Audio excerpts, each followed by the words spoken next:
So, all right, so I went to undergrad at Penn State University, where I proceeded to not know what I wanted to do at all. So I started as a pre-med major, and then I said, ooh, I can speak Japanese. Let me acquire a Japanese major. So I did that. So I was a double major in pre-med and then Japanese.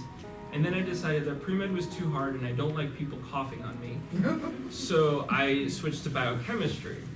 And then I took my first biochemistry course and I said, there's no way that I'm ever going to learn this electron pushing thing and what this enzyme is doing there. So then I switched to microbiology. And finally I said, okay, this is doable. And so I finally graduated with a degree in microbiology and Japanese. And I still didn't know what I wanted to do. So I took a year off. I went back to New York and I started working at a place called Genzyme Genetics, which does cancer diagnostics. And I found myself working on each case and asking why. So I'd see this person was positive for these markers. Why? What does that mean? Like, what does this other case mean? And I would speak to the doctors about that, and they slowly found out, they're like, maybe you should consider going to grad school, because you keep, you kind of have an inquisitive mind, and I had not really thought about going to grad school before, because honestly, I liked living in New York, and it was fun. But slowly but surely, I kind of realized, I was like, you know what, this might be a good idea. So I applied to a couple grad schools. And to be quite honest with you, I was not good enough yet. And that's okay, because then I found Dr. Tu's lab, and so I started working there for about a year. So it was kind of like my trial period, and that's something that I have to impart to all you guys. You can still succeed if you work towards it. And when I was an undergrad, I had zero lab experience. I had no clue what I wanted to do. And so I knew that what was lacking in my skill set was lab experience, and was actually doing well in certain scientific classes, which I did not do well in before. So that's what it took my first year. It took me having to go to class and get A's, which was hard, and also to get a lot of lab experience. And then finally, I actually got enrolled in the PhD program, which was really like a good feeling for me, because it was a direct payoff of all the work that you had done. So that's the take-home message.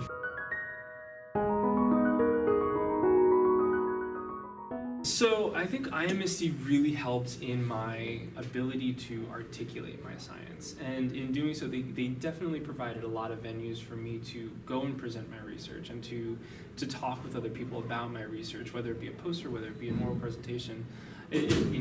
All those opportunities really help you as a scientist, sort of really condense your project in a presentable form, and then you get also the opportunity to have questions asked of you, which most often are questions you might not have thought of, and that can help grow your science and even lead it to new directions. So I think that was like the number one thing, that it really gave me the opportunity to express my science and help me see where I wanted it to go.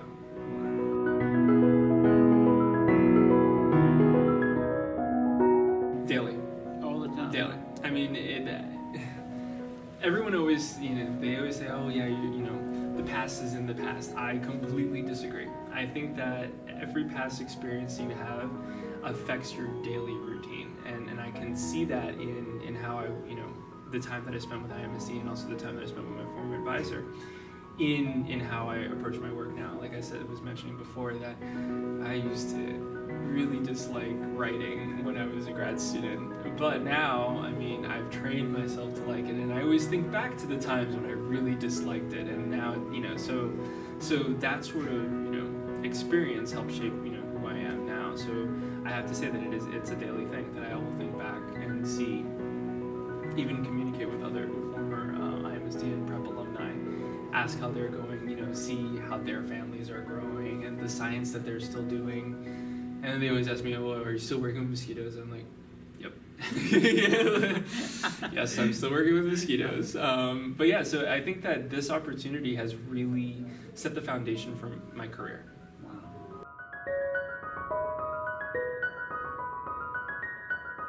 Virginia Tech initially was a little bit rough of a transition for me. I came from New York City. I'm a city guy.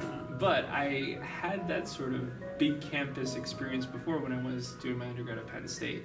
So I kind of likened it to that. I enjoyed the college town feel, but it was very far removed from home. So that was a little bit of a culture shock at first. But once I got here and once I was acclimated to the area, and again, IMSD really helped with that because you get to know people who are also in similar situations. This is their first time in Blacksburg. They're new, you're new. You guys get to experience what Blacksburg is together.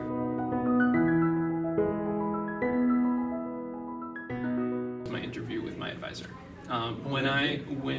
Because you have to go through a bunch of interviews with multiple faculty members, and when I had my interview with Jake, it really did make me feel like I could see myself here. Like I jive with his research. I really enjoy the direction it's going in, and I want to be a part of that. So that was really what solidified.